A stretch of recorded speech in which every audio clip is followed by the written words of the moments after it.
Hello students, welcome back to a new video of CBSE Class 11 Computer Science with Python. And in this video, we are going to discuss about a program to find the area of a circle. ठीक है, एक programme करेंगे जिसमें हम लोग circle का area calculate करने वाले हैं। तो पहला बात है कि सर्कल का एरिया कैलकुलेट करने के लिए हमें उसका फॉर्मूला पता होना चाहिए। तो area of circle is what? It is pi r square, where r is the radius. ठीक है, I hope you know these things. Pi का वैल्यू कितना होता है? 22/7. Otherwise, if you are calculating it in decimal, it will be 3.14. So let's start this video. So हमें area निकालने के लिए यूजर से क्या मांगना है? पाई का तो वैल्यू फिक्स्ड है, यूजर से रेडियस मांगना होगा। तो रेडियस मांग के हम लोगों ने रेडियस नाम के वेरिएबल में स्टोर किया हुआ है by float input. Input function क्या करता है? यूजर से वैल्यू मांगता है और ये स्क्रीन में हम लोगों ने मैसेज डिस्प्ले कराया है। इनपुट फंक्शन वैल्यू जो लेता है वो स्ट्रिंग के फॉर्मेट में लेता है। स्ट्रिंग के फॉर्मेट में हम लोग कैलकुलेशन नहीं कर सकते, इसलिए उसे फ्लोटिंग पॉइंट नंबर में कन्वर्ट करना जरूरी है। फ्लोटिंग पॉइंट नंबर का मतलब क्या होता है? डेसिमल। ठीक है, डेसिमल में ही क्यों ले रहे हैं? क्योंकि पाई का वैल्यू हमारा होता है 3.14, तो आगे चल के पॉइंट में तो आएगा ही आंसर, है ना। तो इसीलिए हम लोग फ्लोट में ही वैल्यू ले रहे हैं। अब एरिया कैलकुलेट करके स्टोर करने के लिए भी एक वेरिएबल चाहिए, तो उसके लिए हम लोग एरिया बना रहे हैं। फॉर्मूला क्या है? 3.14 इंटू रेडियस का स्क्वायर।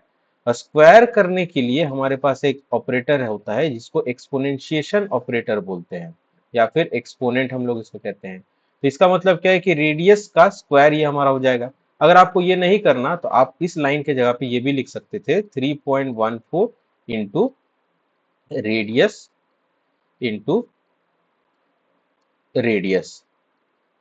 ठीक है, ये भी किया जा सकता था, कोई दिक्कत नहीं था इसमें। अभी देखो कैलकुलेशन हो चुका है, आंसर एरिया नाम के वेरिएबल में स्टोर हो गया है। अभी आपको आंसर देखना है कि नहीं देखना? देखना है ना। तो देखने के लिए स्क्रीन में आउटपुट दिखाने के लिए प्रिंट स्टेटमेंट, और उसके अंदर डबल इन्वर्टेड कॉमा के अंदर जो जैसा लिखते हो वो स्क्रीन में बस एज इट इज प्रिंट हो जाता है। तो स्क्रीन में क्या आएगा? एरिया इक्वल टू, अब ये जो वेरिएबल है इसके अंदर क्या वैल्यू है? इसके अंदर जो है, जो भी हमारा आंसर आएगा, जैसे अगर हम लोग जो भी रेडियस ले रहे हैं उसके हिसाब से कैलकुलेशन करके हमारा जो आंसर है वो आंसर प्रिंट हो जाएगा। Okay, so this was our program. Now let's do it practically. इसको प्रैक्टिकली हम लोग करके देखते हैं कि ये किस तरीके से हमारा काम करता है। तो उसके लिए हमें आईडीई ओपन करना होगा। तो हम लोग कौन सा आईडीई यूज कर रहे हैं? आईडीई का फुल फॉर्म क्या होता है?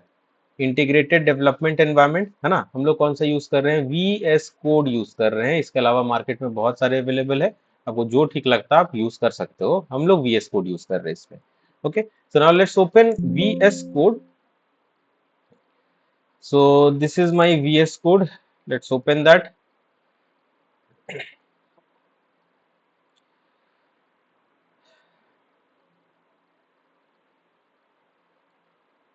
चलो, ये हमारा ओपन हो चुका है।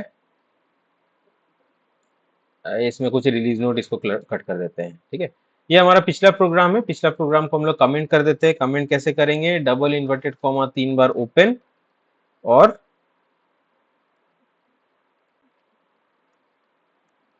जहां तक आपको कमेंट करना है वहां पे डबल इन्वर्टेड कॉमा 3 बार क्लोज कर देना है।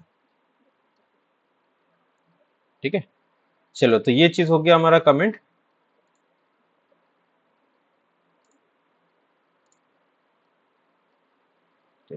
पाइथन में डबल इन्वर्टेड कॉमा भी काम करता है, सिंगल भी काम करता है, आपको जो इच्छा आप कर सकते हो। अभी हम लोग अपना कोड लिखना स्टार्ट करते हैं। यूजर से रेडियस मांगना होगा, उसके लिए आर नाम का एक वेरिएबल बनाते हैं। R equal to float. Input function के मदद से यूजर से वैल्यू मांगेंगे और स्क्रीन में मैसेज दिखाएंगे, एंटर रेडियस। ठीक है, चलो, ये मैसेज हम लोगों ने दिखला दिया है। अब अगला क्या करेंगे? अब आंसर को किसी वेरिएबल में स्टोर करेंगे, उसके लिए ए आर नाम का वेरिएबल बनाते हैं। ए आर इक्वल टू क्या होगा? 3.14 इंटू रेडियस का स्क्वायर। रेडियस को आर में हम लोगों ने रखा है, और स्क्वायर करने के लिए हम लोग ये एक्सपोनेंशिएशन का यूज करते हैं। ठीक है, अभी स्क्रीन में आंसर देखना, उसके लिए प्रिंट स्टेटमेंट। तो प्रिंट के अंदर में एक मैसेज डाल देते हैं, एरिया इक्वल टू, और हम लोगों ने किस वेरिएबल में एरिया को स्टोर रखा है? ए आर में स्टोर रखा है। तो ये हमारा हो चुका है। अब इसको हम लोग चला के देखते हैं। उसके लिए यहाँ पे रन बटन पे क्लिक करना है। ठीक है, तो यहाँ पे एंटर दी रेडियस, ये रेडियस मांग रहा है। So let's say radius is 30। ठीक है, एंटर दबाते हैं। जब तक एंटर नहीं दबाएंगे इनपुट फंक्शन वैल्यू लेगा नहीं। ठीक है, तो एंटर दबाना जरूरी है। तो एंटर जैसे ही दबाएंगे तो हमारा एरिया क्या आ रहा है? 2826.0 हमारा आ रहा है। ठीक है, तो ये चीज हमारा कैलकुलेशन हो चुका है।